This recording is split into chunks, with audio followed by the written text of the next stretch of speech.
talked about your commitment. You really didn't have many reservations about coming here as a walk-on. But what just kind of gave you the confidence initially to sort of bet on yourself and take a shot here when you're obviously going to be over-recruited by scholarship guys for your whole career? Yeah, I mean, my initial decision was sort of just based off a multitude of factors that were bigger than basketball. I mean, I have family that goes here, and this is a school that I wanted to be at and the level of basketball that I wanted to play at. So I figured with hard work and patience, playing time, and the basketball side would figure itself out. And I feel like this year has been good just to finally get a little taste of what it could be like on the court. And then last year was just a big year to develop and gain confidence that I could contribute to the team. Generally with walk-ons, they're thinking 3, 4, 5 years down the road. Do you ever think my second year I'd be getting the minutes I'm getting? I mean, I never really thought of myself as a walk-on. Obviously, the title says that, and the lack of a scholarship would say that. But once it's 5-on-5, it's just basketball. But yeah, I mean, I'm fortunate to be surrounded with great coaches and great teammates that have put me in a position to succeed so quickly. But yeah, it's just a testament to hard work and just the program that's put in place here. I want to ask you, you're obviously playing with extreme confidence, not just on defense, but offense. You come into the Arizona game, I don't even think you're on the floor for 30 seconds. You hit a three in the biggest game of your life. Obviously, the Pittsburgh one didn't work out the way you wanted to on the 3-and-1, but what just kind of maybe gives you the confidence to take those shots when maybe most walk-ons would be looking to defer and not shoot unless I have to? That 3-on-1 one against Pitt was probably unwarranted, but against Arizona and all the other games we've played, I think the offense that we've put into place is sort of just like prioritize guys that get in and make plays and get the ball and want to make plays for themselves or their teammates. So Kirk Penny has just done a good job of instilling confidence in me, and every time you touch it, you're either looking to get yourself involved or get your teammates involved. So I mean, it's just sort of go play. Really, that's been the message I've received. How much you kind of, I don't want to say model your game after, but you're obviously aware of the walk-on tradition. I think you mentioned it when you were committed, and how much guys like Zach Showalter, Josh Gosser helped this team win. How much do you kind of embody that into your game, knowing that it is rewarded here doing the little things? I mean, Coach Crabb, he isn't here today, but I mean, he sort of instilled sort of that toughness and that old school mindset of some of the guys that have come before me and some of the guys that have been walk-ons here, and just being solid and taking pride in the defensive end of the court, things like that. They've helped me develop as a walk-on.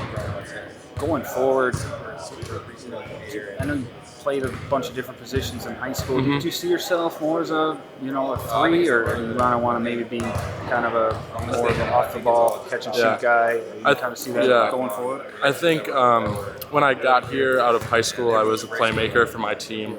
Used to being a passer and a playmaker, but I would have assumed that I wasn't going to be a point guard in college. So I've developed more of a off the catch game than I used to have, and I need to continue to get better working off the ball and shooting off the catch and shooting off of actions. But yeah, for sure, that is something that I've considered, of just being better without the ball as I play a 2 and maybe even a little bit of 3 here. If you didn't end up at Wisconsin, did you remember, were you going to Santa Clara on scholarship? Just, not to knock anyone else, but how glad are you that you made the decision you made, seeing what you're doing right now? Yeah, I mean, I was happy with the decision I made last year, even when I wasn't playing. I mean, this is the place I wanted to be, but now that we're on the court and helping the team win, I am truly blessed to be in this program and to be with these coaches and to be with these guys, for sure. What was year one just like for you? Obviously, you knew you were going to redshirt early, so it's not like you were sitting there waiting to play on game days. But when you're obviously not going to get a ton of reps in practice, what did you have to do to get ready for what you're doing now? It was a big mental hurdle just to take yourself out of competing for a year. But I mean, you're competing every day in practice, which that's a mindset that you got to adapt to, and you're used to turning it on for games, and now you got to come in and sort of be a grinder in practice. That's the biggest thing that I took from last year. And then just watching games on the bench and going to some of these road games and seeing where I would stack up, or where I thought I would stack up at that point last year. And just sort of as the year went on, I felt like I would continue to stack up better, and now I'm getting a little bit of minutes. You obviously have to do a lot of the work on your own. What were you doing just beyond practice? Every game day and every day after practice, I was here shooting and working out. I mean, it's pretty simple. An hour a day, get shots up. Working with Jim Schneider in the weight room every day, every game day. Just little things over and over again.